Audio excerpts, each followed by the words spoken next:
गवळणी प्रकरणातलं सेवेत विचारात घेतलाय. या अभंगाची पूर्व पीठिका तुमच्या समोर मांडतोय. भगवत दर्शनाला जिची योग्य अशा प्रकारची अवस्था झालीय, त्या गवळणीला भगवंताचं दर्शन झाल्यानंतरची अनुभूती महाराज या अभंगाच्या माध्यमातून आपल्या समोर मांडताय.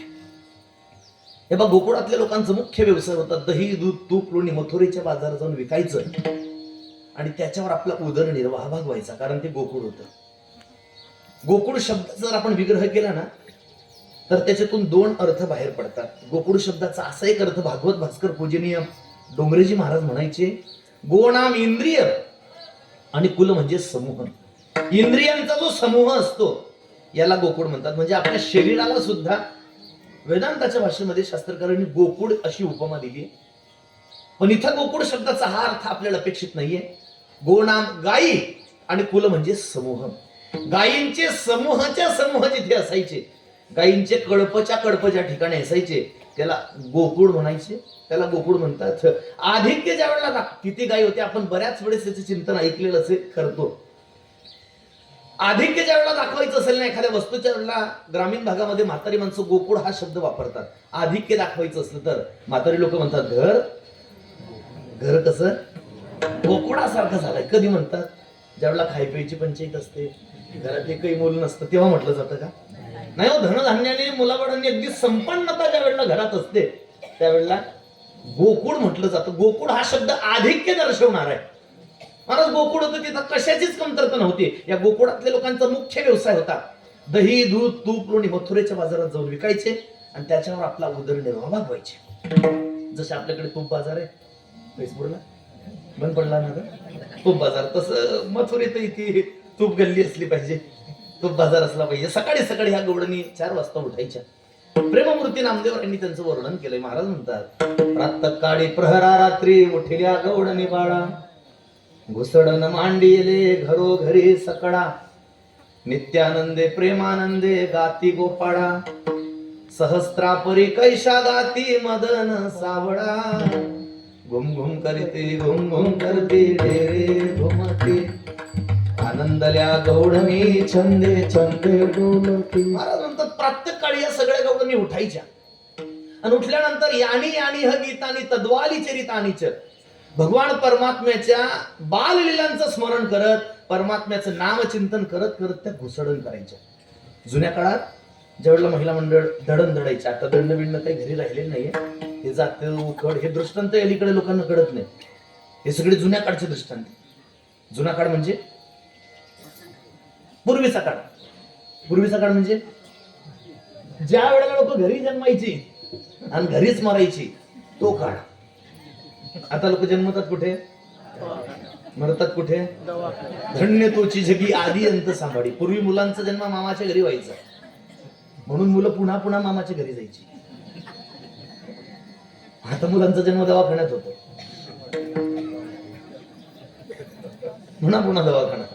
तर एक तफावत सांगतो जुन्या काळची नात्याच्या काळची. बा, जुन्या काळात रस्ते साधे होते, साधे माणसं सुद्धा साधीच होती. आता रस्ते डांबरी झाले.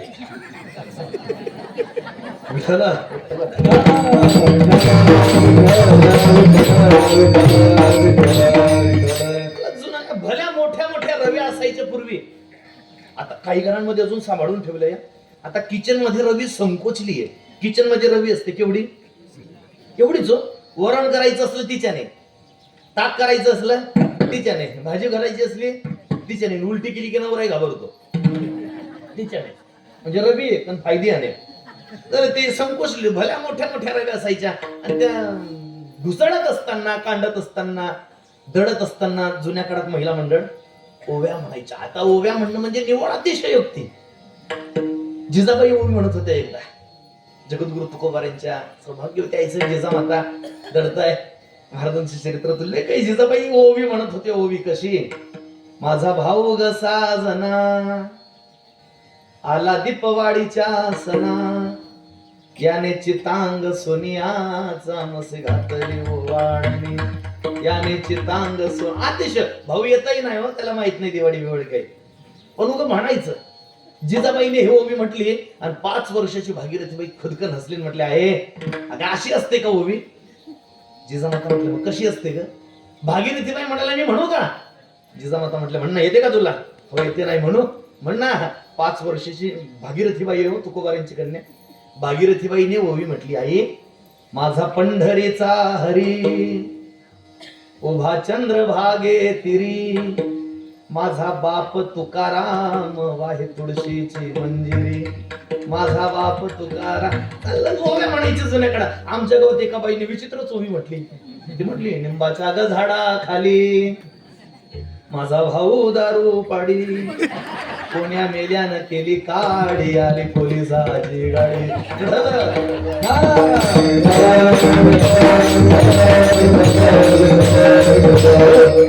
हे गाथ्यात वगैरे पाहू नका दादा. हे मेड इन म्हैसवाडी.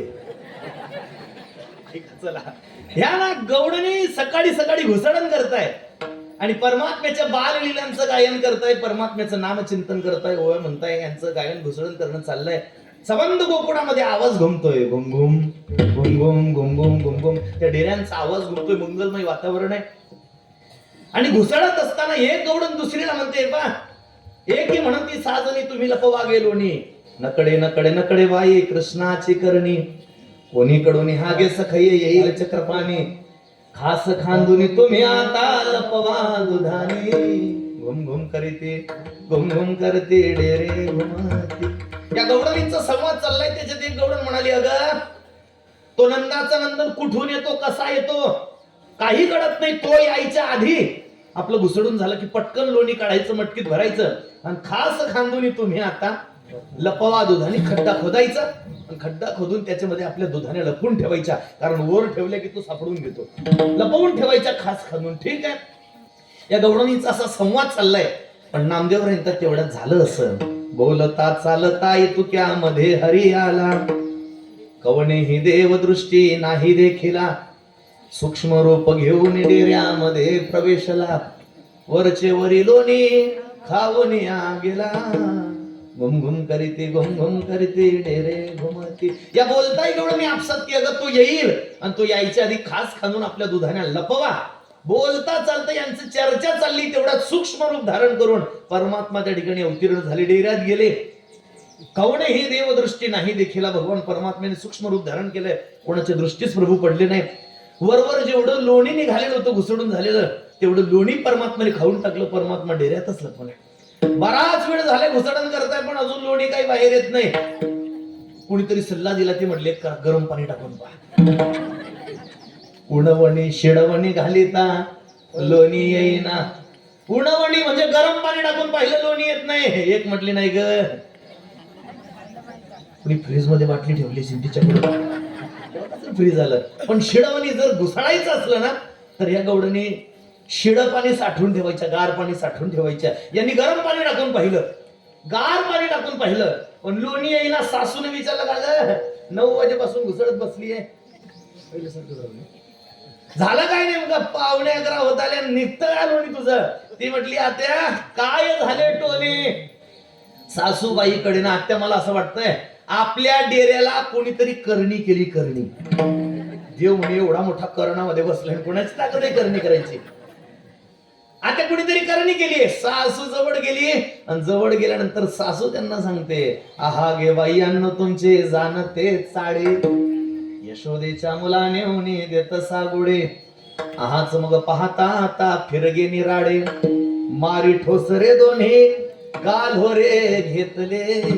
सासू पुढे गेली आणि सासू म्हटली काग काय झालं? ती म्हटली मला असं वाटतंय आता आपल्या डेऱ्याला कुणीतरी करणी केली.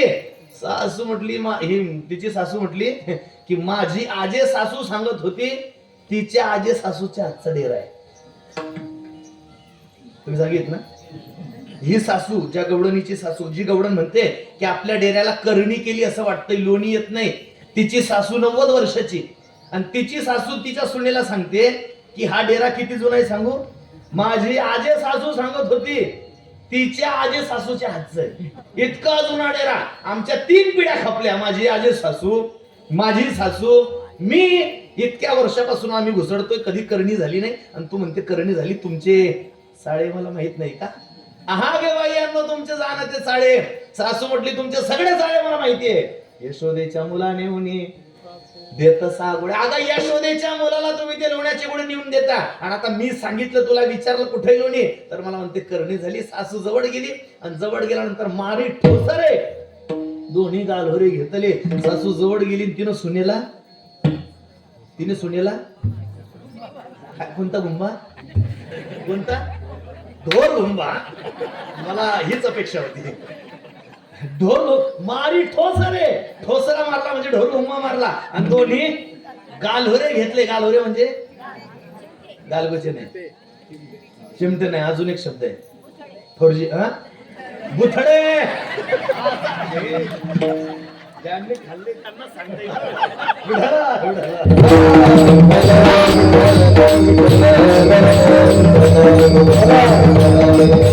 आताचे माफ करा, पण आताच्या पोरींना नाही सांगता येणार. ज्यांनी सासूचे आजचे, त्यांना हा अचूक शब्द लक्षात येईल. मारी ठोसरे दोन्ही गालवरे घेतले, असं ढोरघुम्मा मारला, दोन्ही गालवरचे तिचे बुथडे घेतले, आणि या जोडणीला मार खात असताना नामदेव महाराज म्हणतात, डेऱ्यामधून मार माझा जगजीवन पाहे, नामा म्हणे धन्य धन्य वर्णो मी काय. डेऱ्यामध्ये त्या गवडणीला मार खाताना देवाने पाहिलं, आणि जेव्हा म्हटली माझ्या आईजवळ तक्रार करते का माझी, घे टेरेस काटा काढला, तुझ्या सासूकडून कुठून ठेवलं. सासून हातात ते रवी घेतली, देव निघून गेले. उरलं सुरलं जे काही लोणी असेल ते लोणी सासूने एका मटकीमध्ये भरलंय, बाकी काही दही दिलंय, दूध दिलंय, तूप असेल, ताक असेल, आणि एक गवडण. महाराज म्हणतात ते नाही, या दुधात तुपा लोण्याचं जेवढं काही शिल्लक राहिलेला मार होता त्याच्या दुडीवर दुडी रचल्या, आणि दुडीवर दुडी रचून राहिलेला सगळा माल घेऊन ही गवडण मथुरेच्या बाजारात जायला निघाली. दुडीवर दुडी गवडण साते निघाली. सात म्हणजे गवडण साते निघाली. 7 हा शब्द संत वाङ्मयामध्ये काही ठिकाणी बाजार अर्थानं वापरलाय, आणि काही ठिकाणी संख्यावाचक आहे. आपण रोज हरिपाठात म्हणतो 7 5 3. इथला 7 शब्द हा संख्यावाचक आहे, आणि काही ठिकाणी 7 शब्द हा बाजार अर्थानं आलाय. ए साते आलिया, माऊलींचा अभंग. माऊली म्हणतात या संसार रूपी बाजारात आलेल्यांनो परमात्म्याला शरण जा. 7 शब्द बाजार या अर्थानं वापरला जातो. ग्रामीण भागामध्ये जी डेली मार्केट असते रोजची भाजीपाल्याची, त्याला काय म्हणतात? 7 म्हणतात. आमच्या बांबूला मोठी 7 भरते मडीवर. 7 म्हणजे बाजार. दुडीवर दुडी गवडण साते निघाली. ऐका, नाथ महाराज म्हणतात या गवडणीने या दुधाचे डेरे रचले, दुडी रचले, आणि दुडीवर दुडी ठेवून ही बाजारामध्ये निघाली. प्रश्न आहे माझा, बोला मला सांगा, बाजारामध्ये जाहिरात कोणत्या मालाची केली जाते? जाहिरात म्हणजे आरडाओरडा कोणत्या मालाने केला जातो, कोणत्या मालाच्या नावाने? समजा एखाद्याने जर वांगी नेली असतील विकायला, नेऊ का, भाव जास्त आहे कमी करू, दुसरा माल. एखाद्याने वांगी नेली असतील विकायला, आणि वांगी नेल्यानंतर तो म्हणतो का घ्या बटाटे, असं म्हटलं नाही हो. जो माल विकण्याकरता नेलाय जाहिरात त्याच मालाची केली जाते. महाराज म्हणतात ही दही दूध तूप लोणी विकण्याकरता गेली खरी, पण दही घ्या, दूध घ्या, तूप घ्या असं म्हणायचं विसरून गेली. महाराजांना विचारलं, महाराज मग म्हणू काय लागली? महाराज म्हणतात गोविंद घ्या, कोणी दामोदर घ्या. ती म्हणायची गोविंद घ्या, गोपाळ घ्या, दामोदर घ्या, कृष्ण घ्या, कन्हैया घ्या, माधव घ्या. महाराज कोण होती? तुकोबाराने विचारलं. विकण्याकरता गेली दही दूध तूप लोणी, आणि गोविंदाच्या गोपालाच्या नावानं आरडाओरडा करते. महाराज ती होती कोण? तुकोबारा म्हणतात कोण होती माहित नाही, पण कोणीतरी होती.